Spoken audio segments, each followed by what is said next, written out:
Recibimos pues a los que nos sintonizan a través de los medios.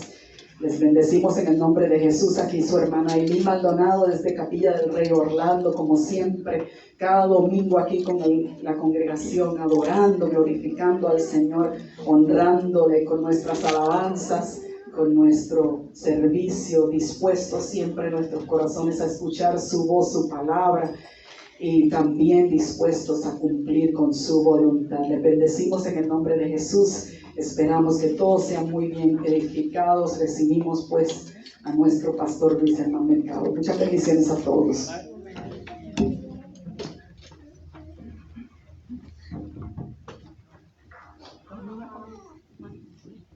Nuestros niños pasan a recibir palabra de Dios. Iglesia, un abrazo. Qué bueno ver que uno de ustedes que habían estado fuera por razones de salud. Qué bueno verles aquí. Qué reconfortante verlos. Yo tengo una palabra de Dios que quiero compartir con ustedes. Y tiene que ver con dos hombres que en un momento jugaron un papel clave en la historia del plan de Dios. Pero antes de entrar de lleno, yo quiero decir que todo hijo de Dios, que todo creyente juega un papel clave en la historia del propósito de Dios. Todo. Solo que algunos están registrados en la Escritura, en la Biblia. Yo quiero referirme a dos de ellos, que de seguro usted los conoce bien. Usted ha escuchado de ellos, ha cantado de ellos. En nuestras escuelas bíblicas se habla de ellos. Pero yo quiero ir a un enfoque específico, el cual quiero tocar. Y quiero hablar primero de un hombre, de un jovencito de 17 años que aparece allí en la historia del pueblo de Israel en el capítulo 37. Usted ya sabe o imagina que les voy a hablar de José.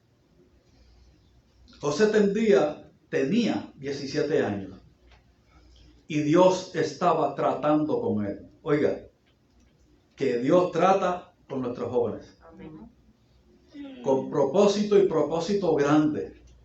Nunca subestime, nunca subestime lo que un joven recibe de Dios.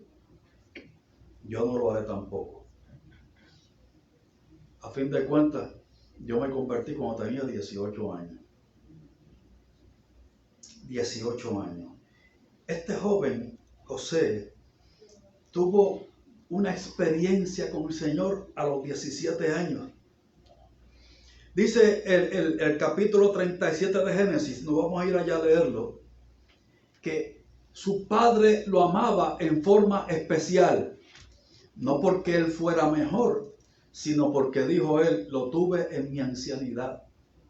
Siendo Jacob ya anciano, tuvo a José, y como era hijo amado, si quiere decirlo así, era hijo predilecto. En ese sentido, le hizo una túnica de muchos colores. Oiga, cuando yo veo que la Biblia detalla sobre algo, ese algo tiene importancia. Le hizo una túnica de muchos colores. ¿Qué quiere decir eso? El que un padre le entregara a un hijo una vestimenta especial denotaba favor hacia ese hijo, gracias hacia ese hijo. Le estaba diciendo que le era propicio. Y yo busqué en qué sentido la túnica que Jacob le regaló a José era especial, además de los colores. Y encontré que cuando la Biblia dice que tenía muchos colores, se refería no solo al color literalmente, sino que contenía detalles de lujo. Muy posiblemente aquella túnica contenía detalles de oro, como el hilo de oro. Jacob vistió a José con esa túnica. Nada más el exhibir aquella túnica despertó envidia en sus hermanos. Y eran 11. Oiga, 11 hermanos mirando con envidia a su hermano más joven, bueno, casi más joven. Lo miraban con envidia porque el papá le era propicio, le favorecía, le proveía en forma especial y le amaba en forma especial porque lo había tenido en su ancianidad. Allí comenzó un malestar en el seno de aquella familia. ¿Usted ha visto eso alguna vez? ¿En alguna familia? ¿Usted ha sido testigo de eso? ¿O usted ha estado allí? El asunto es que este joven tenía la envidia de sus 11 hermanos mayores. Y un día, aquel joven tuvo un sueño. Un sueño. Yo soñé que estábamos en el campo atando manojos de trigo. Y los 11 manojos de ustedes se inclinaban al manojo que yo hice. ¿Cómo usted entendería eso? Se inclinaban ante el manojo de trigo que hice yo. ¿Cómo le si alguien de su familia le dijera algo así, ¿cómo usted lo entendería? Oye, usted me está diciendo que yo me voy a inclinar delante de él. No hay que ser muy entendido para entender eso. Ellos la cogieron. Ellos entendieron. Pero tuvo otro más. Y ahora su papá Jacob estaba implicado, no solo sus hermanos. Yo soñé que el sol, la luna y 11 estrellas se inclinaban hacia mí. Otra vez, Jacob, ¿se le hizo muy difícil entender eso? Nada difícil. Por eso su respuesta fue, ¿y tú estás diciendo que tu madre y yo nos vamos a inclinar delante de ti? ¿Que te vamos a servir a ti? Dice el pasaje en Génesis 37 que aquello exacerbó la envidia de sus hermanos. Sin embargo, Jacob meditaba en esto. Oiga, hay dos reacciones distintas. 11 tuvieron envidia y uno, el patriarca, meditaba. A pesar de que él también estaba implicado en inclinarse ante él, pero lo meditaba en su corazón. Eso me recuerda que cuando María estaba embarazada y se decían tantas cosas de ese embarazo que venía, tuvo tanta palabra de Dios, y dice que todas ya las guardaba en su corazón, y era también una jovencita, una joven embarazada por primera vez del Espíritu y única vez del Espíritu Santo de Dios. Una joven común y corriente, y entiéndame en qué sentido usa la expresión. Una joven como cualquier otra joven. El asunto no es quiénes somos nosotros, sino quién va con nosotros. Asimismo era José, un joven como cualquier otro joven de 17 años. Pero Dios le había hablado, Dios estaba tratando con él. Para una función en específico dentro de su plan, para hacer con él algo específico, porque Dios es específico. Si usted lee la Biblia y usted lee, digamos, sobre los dones del Espíritu Santo, Dios es tan específico. Hay tanta especialidad allí en esos dones. Y dice la Biblia que cada uno de los miembros del cuerpo de Cristo tiene uno. Por lo menos uno. Una vez que alguien viene al Señor, recibe al Señor, tiene el Espíritu Santo. Eso enseña la palabra. Tiene el Espíritu Santo habitando en su corazón, en su ser, en su cuerpo. Es templo del Espíritu Santo. Y dice la Biblia que es tenedor de un don, de una gracia que le ha sido dada por Dios para utilidad en el Señor, para ser útil en el Señor, en su servicio al Señor, su servicio a otros. Y eso es lo que le estaba hablando Dios a José, de ser útil en sus manos.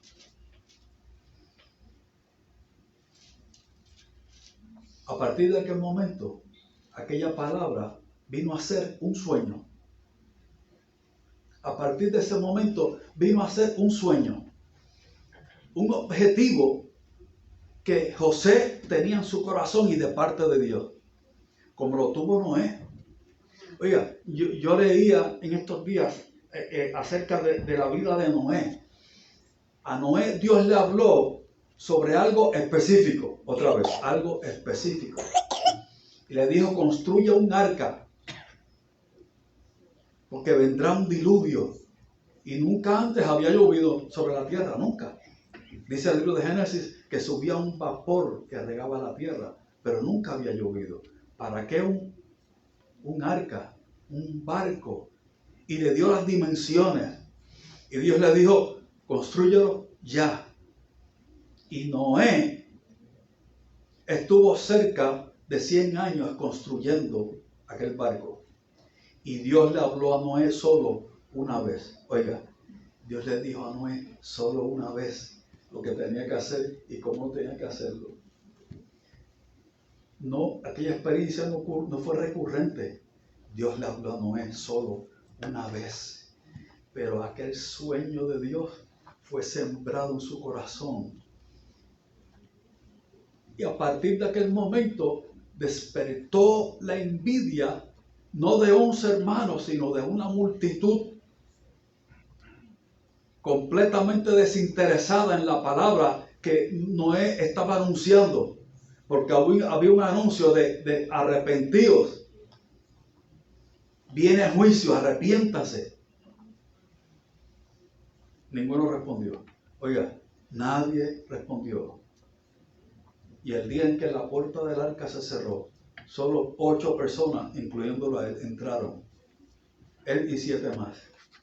Porque Dios le dijo a Noé, a ti he visto justo en esta generación. Lo vio a él justo. Y entró toda su familia.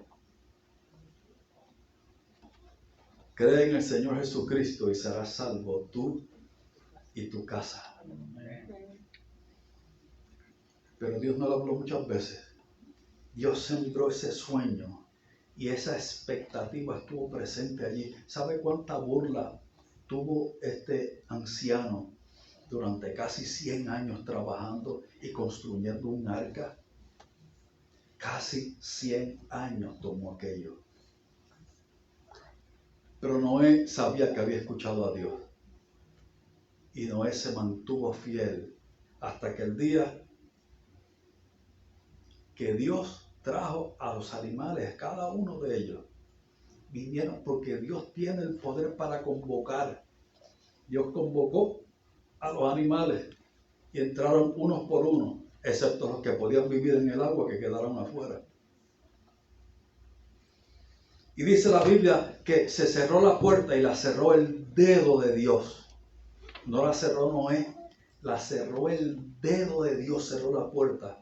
Y donde Dios cierra, nadie abre. Oiga, y donde Dios abre, nadie cierra. Él la cerró. Dios le habló a un hombre ya anciano, se llamaba Abraham, y le dijo, te voy a dar un hijo. Pero no solo eso, que en tu descendencia, es decir, a partir de ese hijo, en tu descendencia serán benditas todas las naciones de la tierra. No que él podría bendecir a las naciones de la tierra, tampoco su hijo. Es que de su descendencia vendría alguien que sería bendición para todas las naciones. Ese era Cristo. Y Cristo era descendiente de Abraham.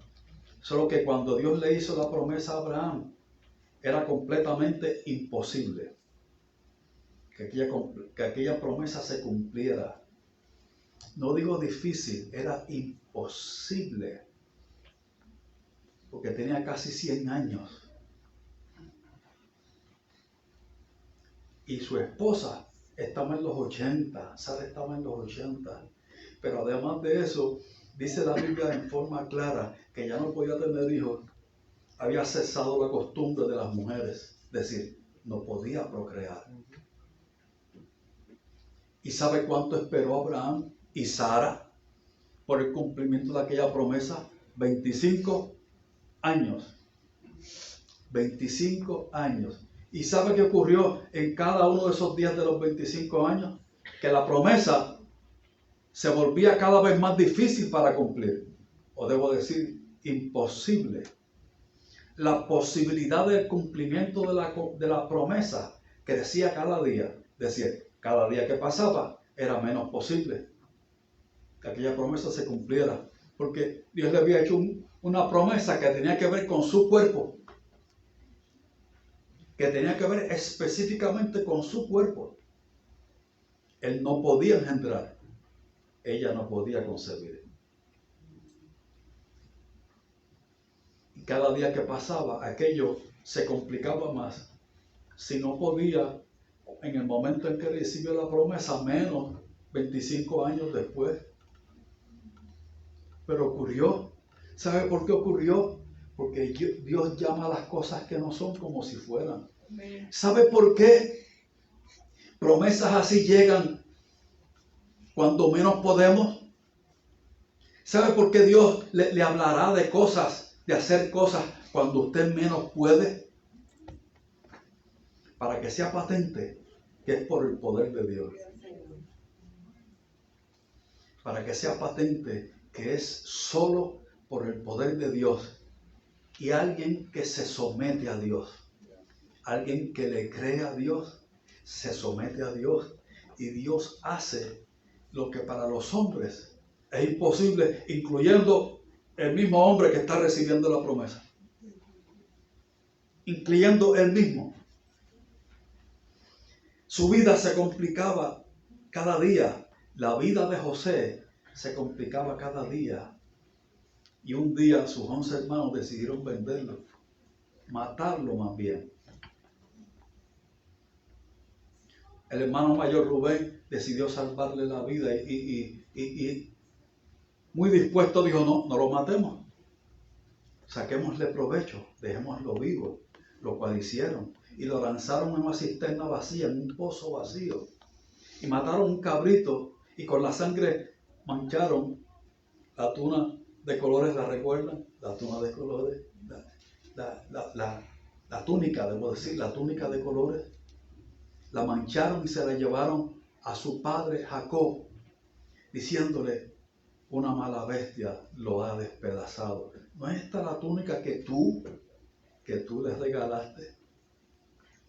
¿No fue esta la túnica que tú le hiciste? Aquí está manchada de su sangre. Y dice Génesis 37, que el patriarca Jacob se hundió en una depresión y en un dolor y no admitió consuelo de nadie. No quería que nadie lo consolara. Ahí estaba este hombre llorando la muerte de un hijo que estaba vivo. ¿Sabe cuántas veces hemos llorado la muerte de algo que ha estado vivo? Aquí estaba Jacob llorando, sin consuelo, por muchos días, mucho tiempo. ¿Cuánto? Dígame, pastor, ¿cuánto? 11 años. Y en esos 11 años, José pasó por muchas vicisitudes. Fue vendido primero como esclavo en la casa de Potifar, el general del ejército egipcio. Y allí donde estaba, Dios lo prosperó. Oiga, como esclavo, Dios lo prosperó. Mire, y aquí es donde yo quiero hacer un alto y describir qué es prosperidad. Porque el texto bíblico habla claramente de que fue próspero José. José fue próspero y lo dice a sí mismo. Y todo lo que hacía prosperaba. Y él mismo prosperaba. Y termina diciendo, y Jehová estaba con él. Jehová estaba con él y era próspero, sin embargo era esclavo. Dios no lo libertó, Dios no lo libró de aquello hasta que llegó el momento de Dios, y estuvo en casa de Potifar, y Dios bendijo a la casa de Potifar. La prosperó por causa de José, el sirviente, hasta que su esposa puso sus ojos sobre él.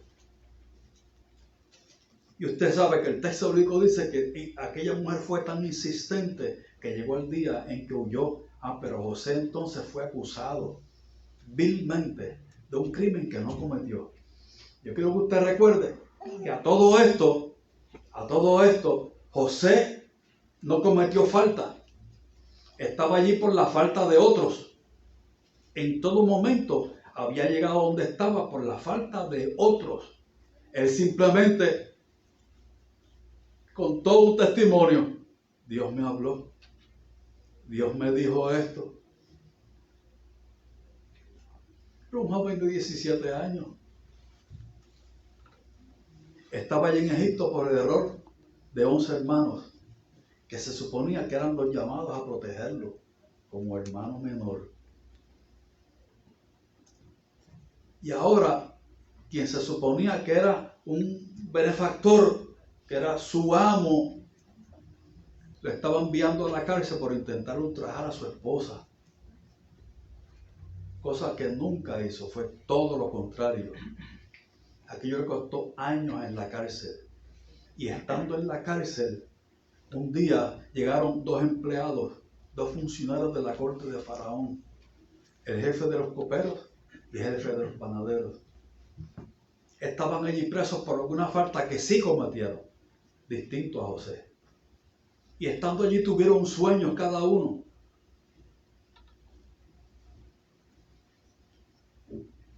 Y anunciaron, hemos tenido cada uno un sueño, ¿quién tendrá interpretación? Y José levantó la mano. ¿Acaso no es de Dios la interpretación a ese sueño?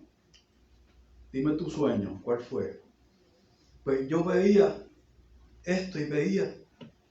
Eso quiere decir que en unos pocos días tú vas a ser restaurado y vas a entrar otra vez a la corte de Faraón. Te será perdonado lo que hiciste y entrarás otra vez a la corte de Faraón. Cuando llegues allá, acuérdate de mí, le dijo. Y el otro, no recuerdo cuál de los dos era. Pues este fue mi sueño, así, así, así, así. Ese sueño quiere decir que van a quitar tu cabeza de sobre ti y vas a ser ejecutado, lo cual ocurrió. Y aquel jefe de los panaderos llegó a la corte de Faraón y se olvidó de José por completo.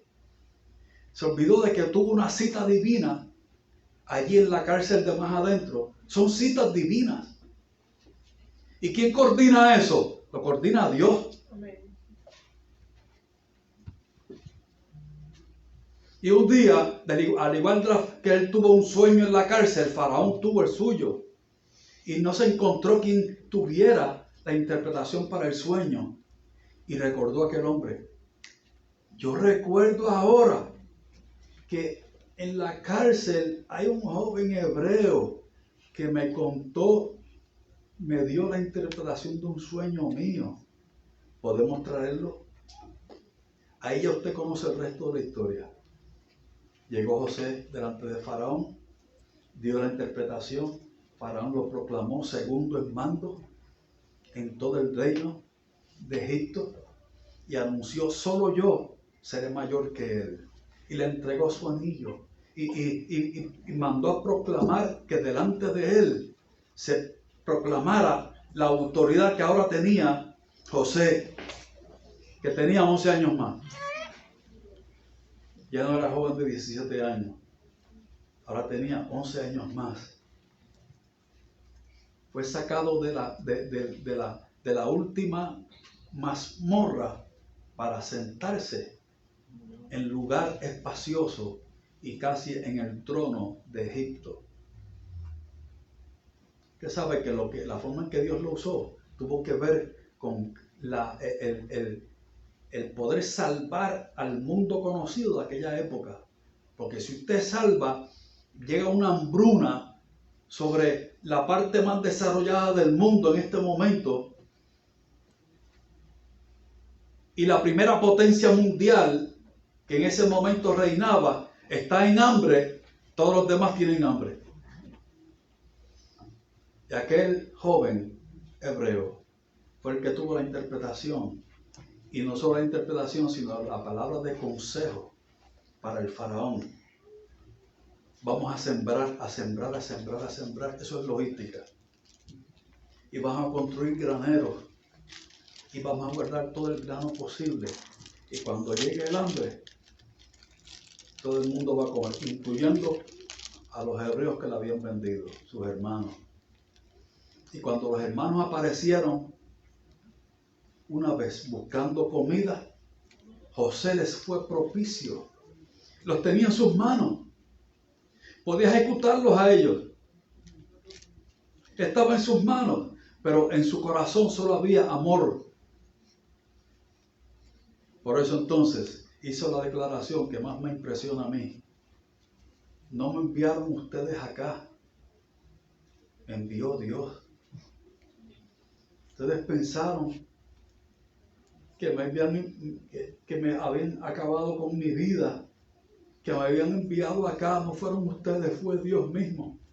Por eso estoy en pie ahora aquí, diciéndole a ustedes, no fueron ustedes, fue Dios. ¿Ve por qué es necesario que pidamos a Dios sabiduría cuando pasamos por pruebas? Porque solo por la sabiduría de Dios se pueden ver cosas así.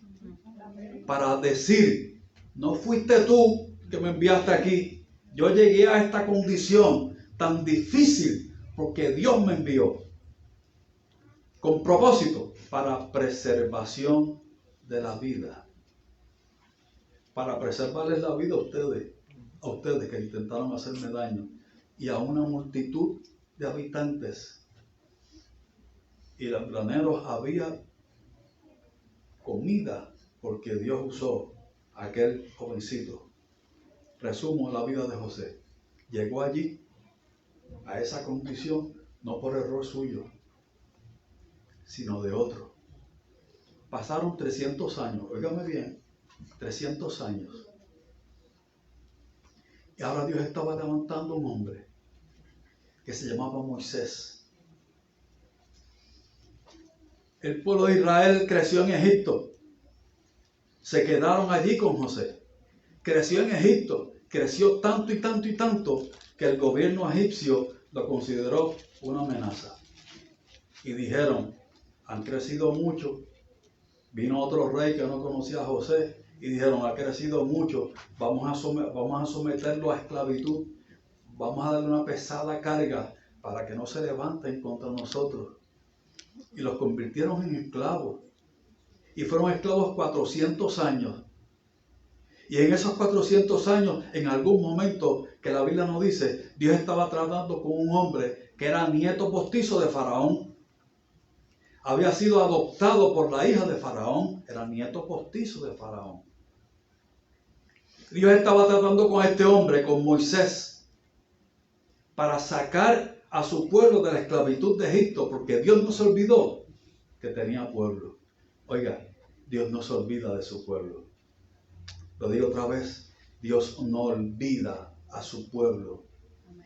Estaban atravesando por esclavitud por su propia incredulidad. Pero Dios no los olvidó. Y en un momento clamaron y Dios los escuchó.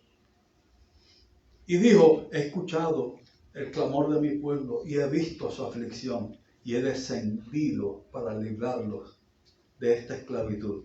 Y Dios fue tratando con un hombre, Moisés, que tenía en ese momento 40 años, no 17 como José, tenía 40.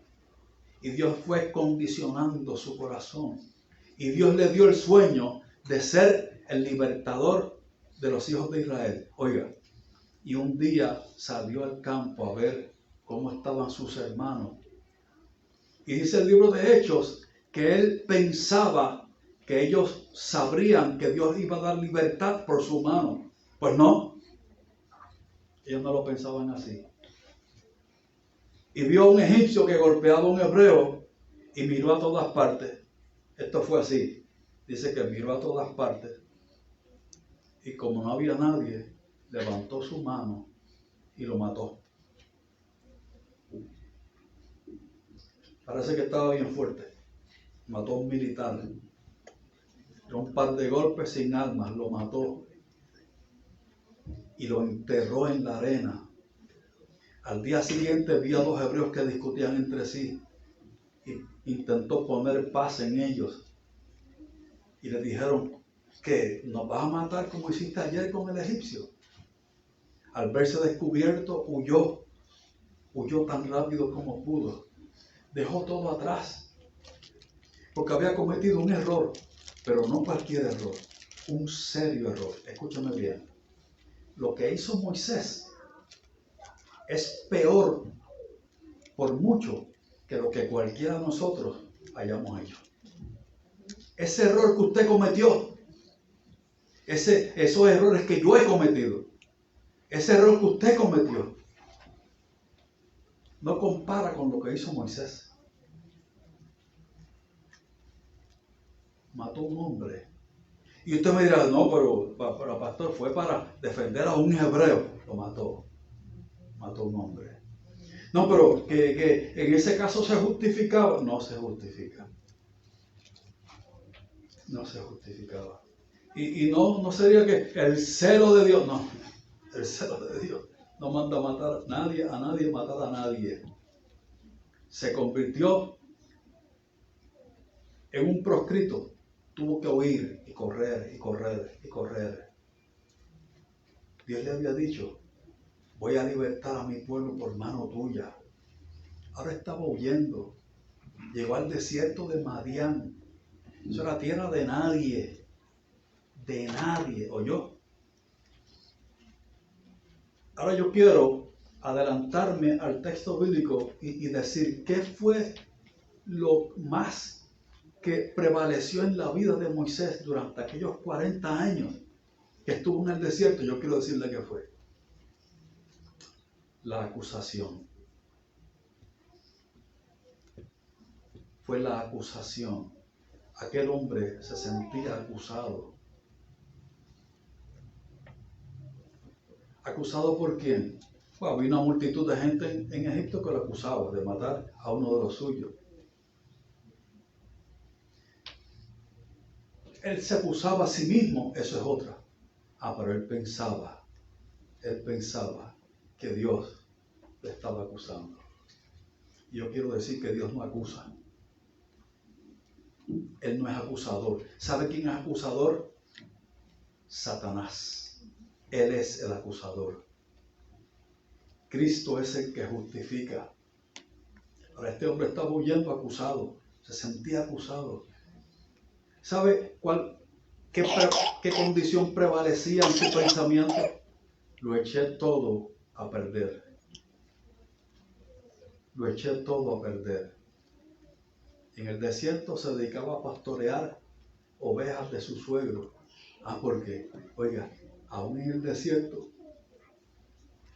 llegó y por otra cita divina, otra vez, una cita divina, conocí ahí unas doncellas que eran hijas de Jetro, sacerdote de Madián. No era sacerdote judío, era sacerdote de una religión pagana. Allí en Madián, en el medio del desierto. Y le dio por esposa a Séfora, una de sus hijas. Y a pesar de que este hombre estaba huyendo, siendo acusado, Dios le dio familia en el desierto, esposa y 2 hijos, porque la mano de Dios no se había cortado sobre Moisés.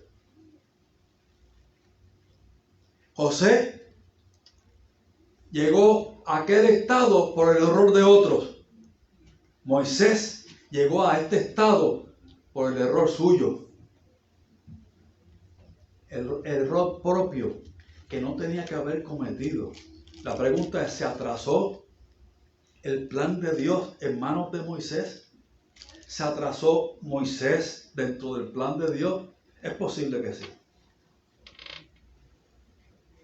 A lo que quiero llegar aquí, hermano,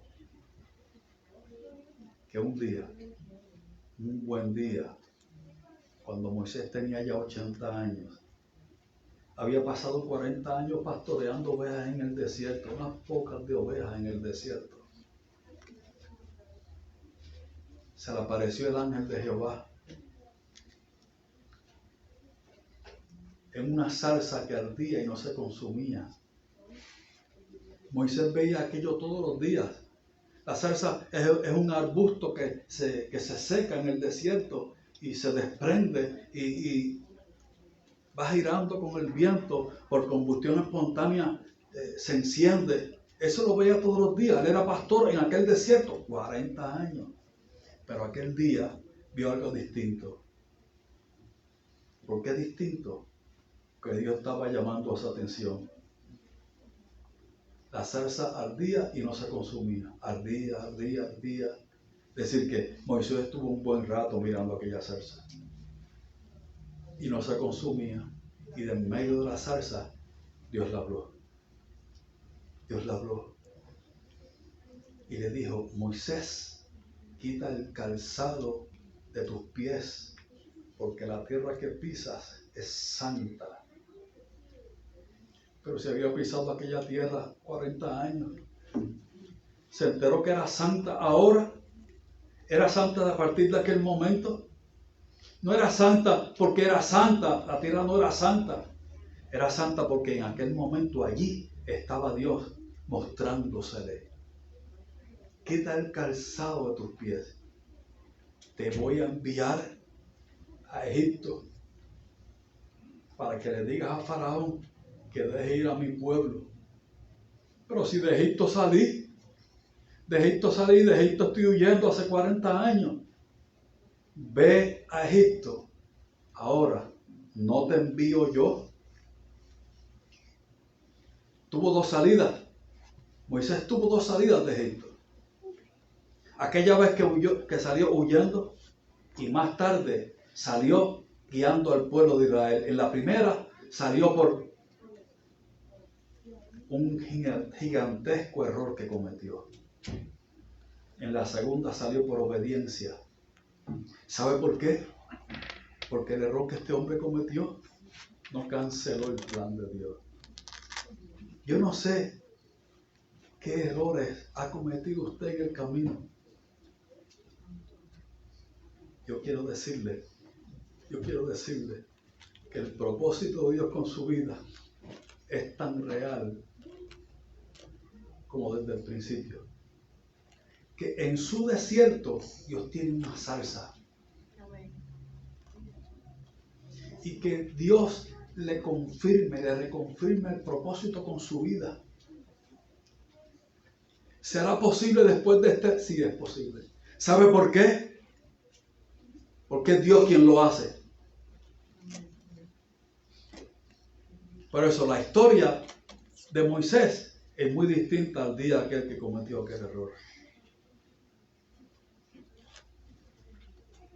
Vio oposición, no de la mano de un egipcio, de la mano de 1,5 millones de personas, a quien estaba intentando ayudar, que se volvían contra él. Pero la reacción no fue la misma.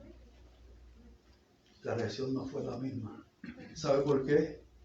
Porque este hombre vivió los primeros 40 años de su vida sabiendo que era nieto de Faraón. Los segundos 40 años los vivió siendo ignorado por todos los demás en el desierto.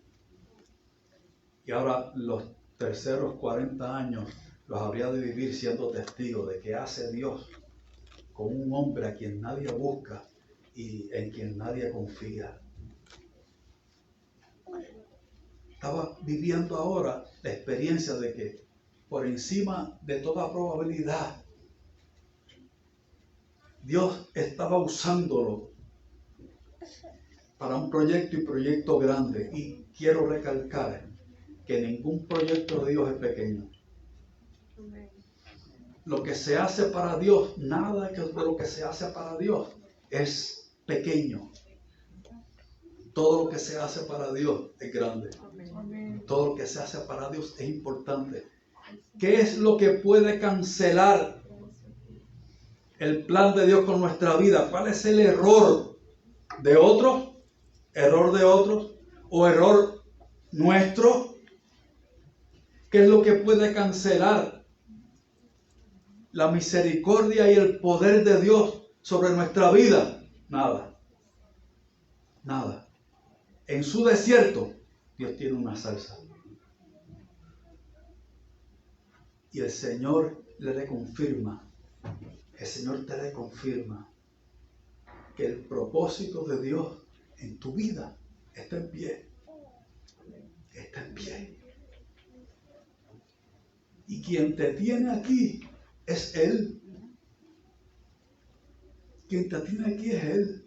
Y que tiene propósito con tu vida, no solamente en tu vida, sino a través de tu vida.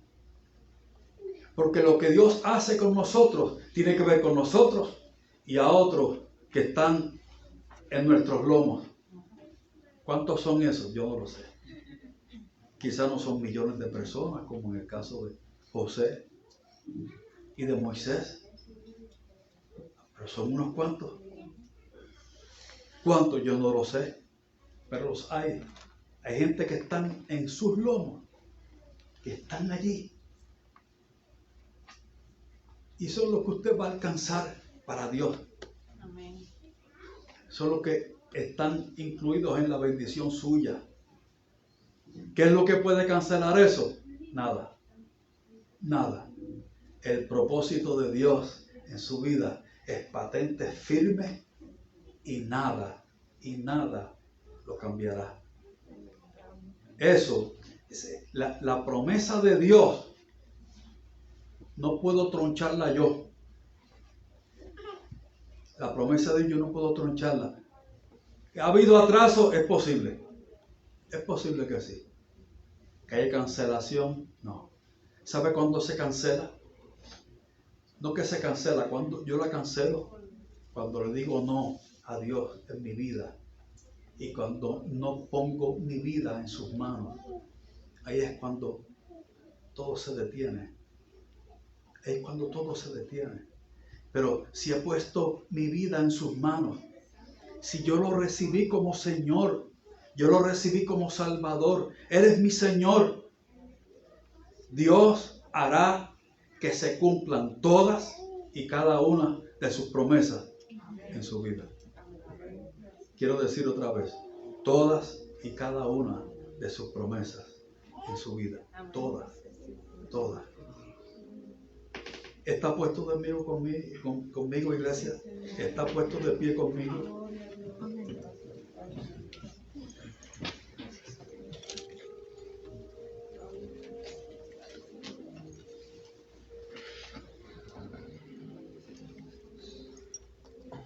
Extienda sus manos hacia el frente.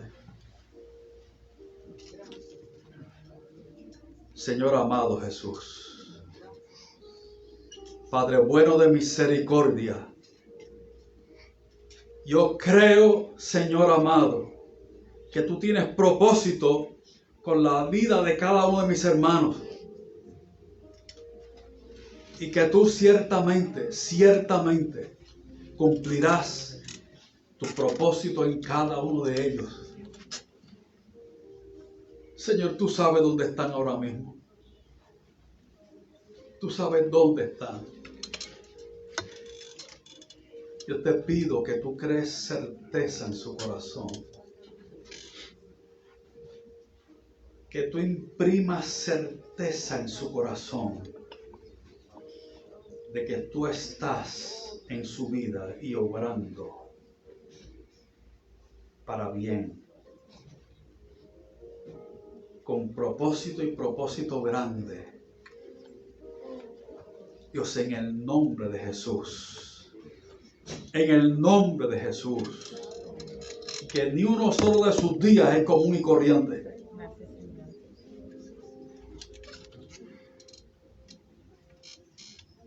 Señor, crea en su corazón expectativa.